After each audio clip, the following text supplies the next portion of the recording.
How's it going, everybody? You know who it is. It's RBT. It's finally that time of the year again to be coming out with that Alabama versus Virginia Tech preview video. It's been a long time coming, a long awaiting period, but we're finally here. It's Monday, and the game is, yes, it's Monday. The game's just like 5 days away, 5, 6 days away, give or take a day, and I cannot wait. I just can't wait for college football in general. But time to preview this game, and I won't call it Hate Week. I don't know if I'm gonna do any of that this year. I mean, I'm doing previews. I mean, I guess you could throw in a little hate here and there. I mean, it just makes it more entertaining. But that's what I'm gonna do here. But with that said, I honestly don't think there's absolutely any way that Virginia Tech can win this game. I mean, before all the injuries, before everything that happened with the team that at their current state, I didn't think there was any chance. But with everything that's happened, it just makes it even that much less likely. Alabama will be able to just stroll through this game, and they'll win this game by at least 21 points, at least, and that's at a complete minimum. I mean, Antwone Exum there, who I thought was their best defensive player, especially in the secondary. I know the Fuller brothers are really good, but I believe Antwone Exum was the biggest playmaker on the defense. He's out now. He's still rehabbing from an injury. Jack Tyler's very good up front. I mean, their defense is, without a doubt, in my mind, the best part of their team. I mean, they might have the best defense. I'm not sure if with Florida State's talent, but overall, they might have one of the best, arguably best defense in the ACC. So we're not going to stroll right over them right out the gate on offense, especially with our 3 new offensive linemen. But we'll get there. It'll take maybe a quarter or two to get into rhythm, but we'll be okay eventually at the end of the game. Like the Fuller brothers are starting. That's a cool story. Kendall Fuller actually is starting in place of Antwone Exum, and he was a 5-star recruit last season, and his brother's the other starter at corner. And they have a good front seven, a good defense overall. So defense for Virginia Tech, very good. They could make a couple plays if they have any chance. I already said they didn't, but if they have the 0.1% chance at winning, as the Virginia Tech defense has to make a play early and set the stage for them, and they have to get a huge momentum boost off of that to even have any type of chance. Now, when you look at their offense, Logan Thomas, sophomore year, played great most of the time and was drooled over by scouts, saying coming into his junior season that he was going to be the best quarterback in the country. He was going to be one of the top picks in the draft, one of the top quarterbacks in the draft. And what do you know? He comes back and he looks good at times. His physical tools are off the chart. But he is so gosh dang inconsistent. He is so inaccurate. And I don't know about Logan Thomas. I used to be a big Logan Thomas fan, and now unless he took a huge stride over the offseason, I can't see him being a top 3-round pick in the NFL draft. He's just so inconsistent, so inaccurate. He has a huge arm. It's like I said, he can run the football. He's one of the few quarterbacks I've seen in my lifetime that can run for 3, 4, 5 yards on a consistent basis on a quarterback sneak. That's how he's 6'6", 250, converted tight end. So, but he's just going to look like a deer in the headlights against that Alabama defense. He's not going to know what to do. He's just going to get absolutely shut down.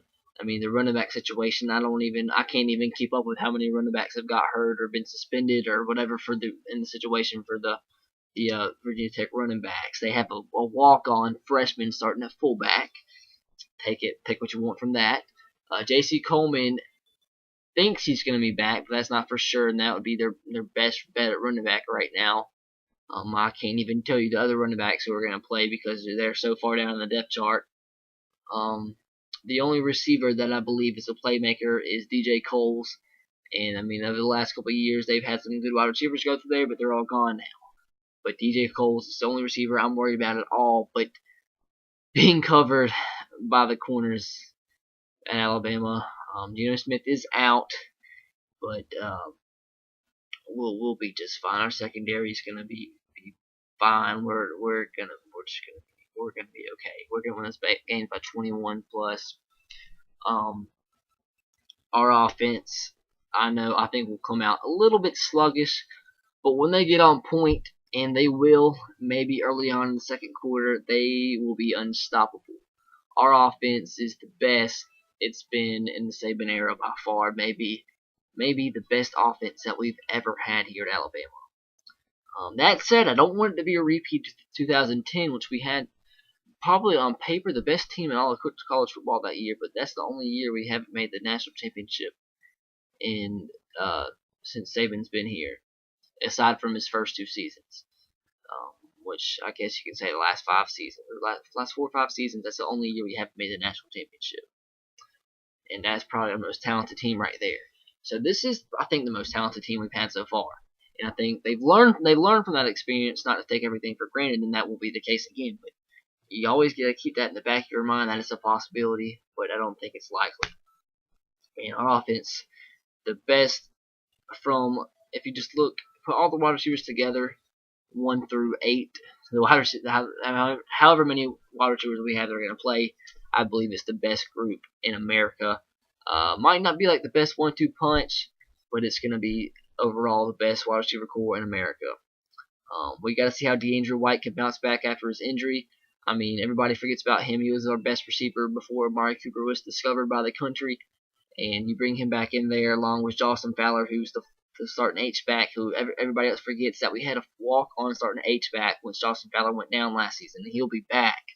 So that just makes, he can run the ball, he can block out the backfield, pass protect, catch the football, he can do it all, and he's coming back off a team that was actually very good offensively last season. He bring back our potentially our number 1 receiver, which I think it's going to be hard for him to beat out Amari Cooper as our number 1 receiver. Bring back our starting H-back, our quarterback looking for his 3rd straight national championship, a stable of running backs that are as good as ever.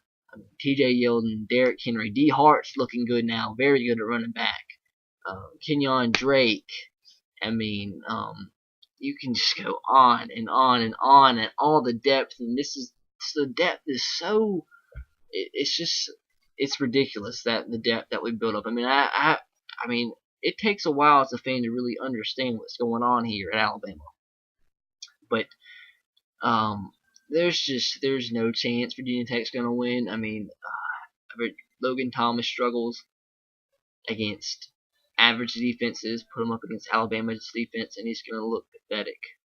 That's the only way to put it. The run game's going to be non-existent. It will be non-existent anyway. Even though the offensive line, which was one of the worst parts of their team last season, will be improved this season because they bring back a couple guys off the line. But they couldn't pass protect last season. Their offense was just overall anemic last year. And who they brought in Scott Loeffler, is that his name? The guy that was the offensive coordinator for Auburn last season, who was absolutely pathetic and got fired or let go,